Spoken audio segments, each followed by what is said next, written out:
আসসালামু আলাইকুম। কেমন আছেন সবাই? আশা করি ভালো আছেন, সুস্থ আছেন। তো আজ আপনাদের জন্য নিয়ে আসলাম কাতলা মাছের একটি রেসিপি।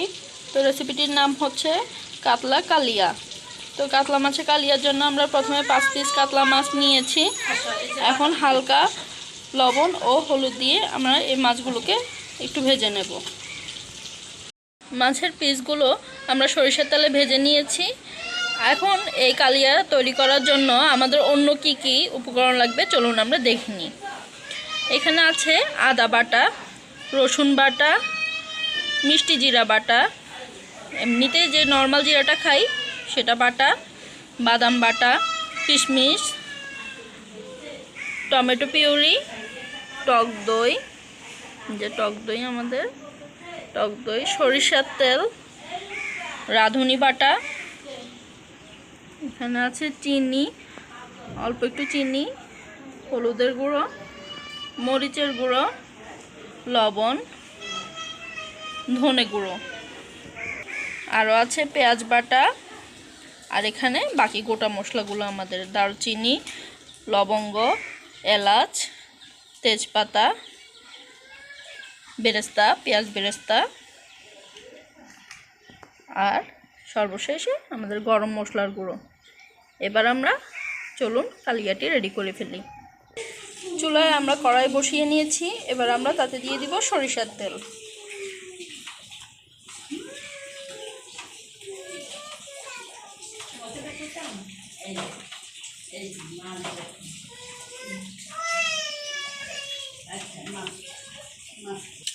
সরিষার তেলে এক একে দিয়ে দিচ্ছি আমাদের রাখা গোটা মশলাগুলো, তেজপাতা, এলাচ, লবঙ্গ, দারচিনি।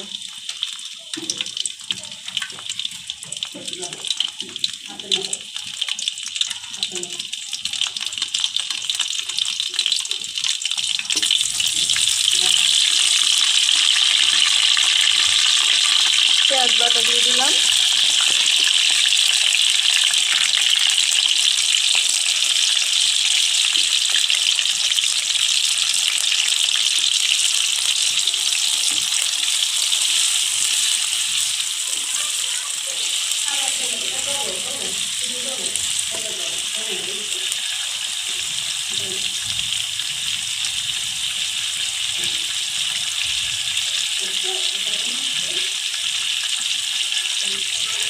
এক চামচ আদা,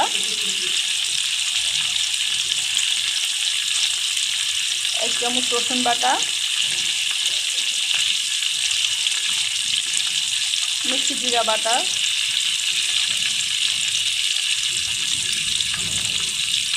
জিরা বাটা,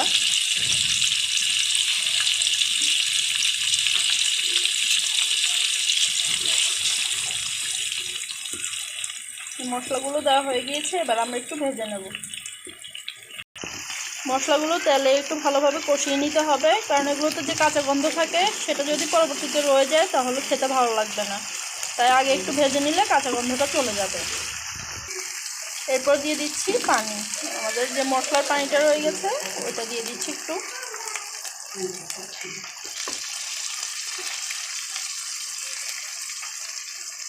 এবার দিব আমাদের গুঁড়ো মশলাগুলো, হলুদের গুঁড়ো,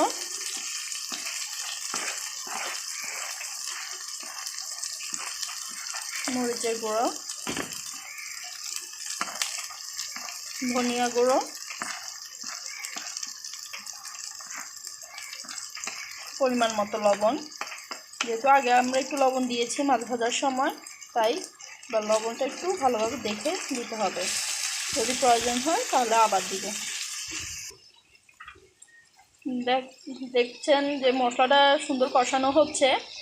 সব সময় মশলা কষানোর সময় এবং গুঁড়া মশলা দেওয়ার আগে একটু পানি দিয়ে নেবেন। তাতে যদি পানি না দেন তাহলে কি হবে, যে মশলাটা পুড়ে যায়। গুঁড়া মশলাটা অনেক তাড়াতাড়ি গরম তেলে দিলে পুড়ে যায় এবং খেতে ভালো লাগে না, একটু তিতকুটে ভাব চলে আসে।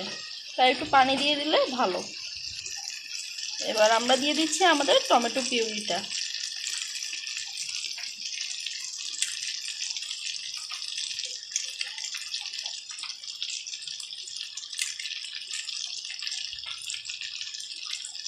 আপনারা চাইলে টমেটো কেটেও দিতে পারেন, আবার অনেকে পছন্দ করে না যে টমেটো মুখে পড়ে কিংবা টমেটোটা গোটা গোটা থাকে, সেটা অনেক পছন্দ করে না, তাই পিউরি দেওয়াটাই ভালো।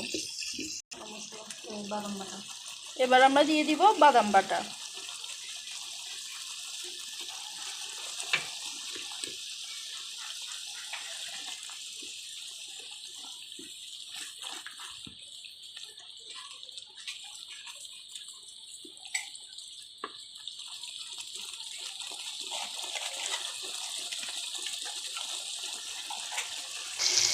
আমাদের মশলাটা সুন্দরভাবে কষানো হয়ে গিয়েছে, দেখতেই পাচ্ছেন অনেক সুন্দর তেল ছেড়ে দিয়েছে।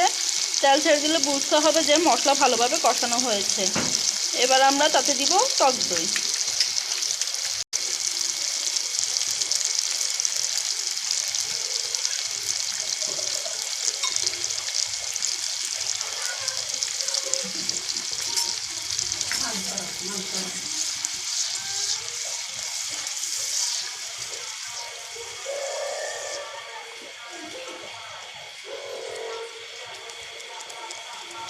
দিয়ে দিচ্ছি রাঁধুনি বাটা।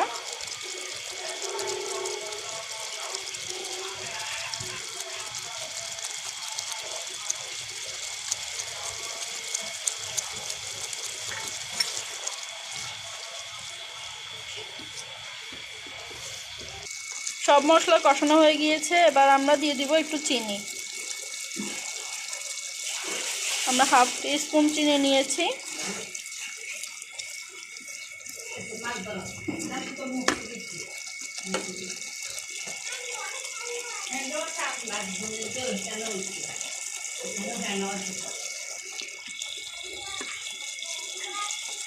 মশলা কষানো হয়ে গেল, এবার আমরা উপরে মাছগুলো সুন্দরভাবে সাজিয়ে দিব।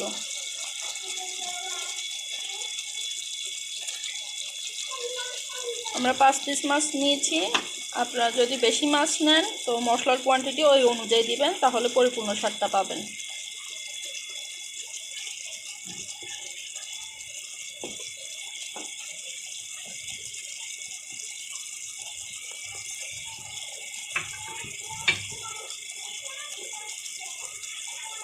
কিছু কিশমিশ ছড়িয়ে দিচ্ছি।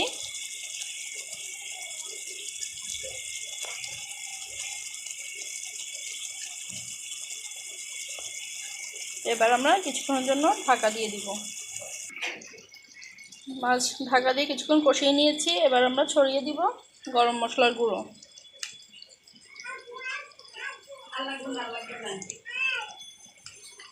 আর সবশেষে পেঁয়াজ বেরেস্তা।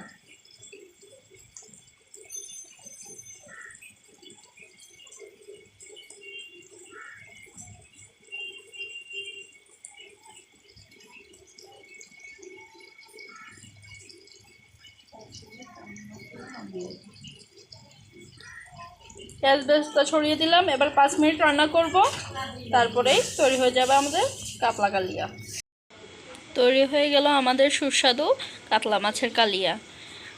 তো এই কালিয়াটি আপনারা যে কোনো ওকেশনে বাসায় অবশ্যই ট্রাই করে দেখতে পারেন। আশা করি আপনারা নিরাশ হবেন না। এই খাবারটা একটু রিচ, তাই আপনাদের যে কোনো পোলাও ভাতের সাথেও খেতে অসাধারণ লাগবে। তো আপনাদের কেমন লাগলো আমাদের এই ভিডিওটি, রেসিপিটি ভালো লাগলে অবশ্যই কমেন্ট করে জানাবেন, ভিডিওটিতে লাইক দিবেন, আমাদের চ্যানেলটি সাবস্ক্রাইব করতে ভুলবেন না। সবাই ভালো থাকবেন, সুস্থ থাকবেন। আল্লাহ হাফেজ।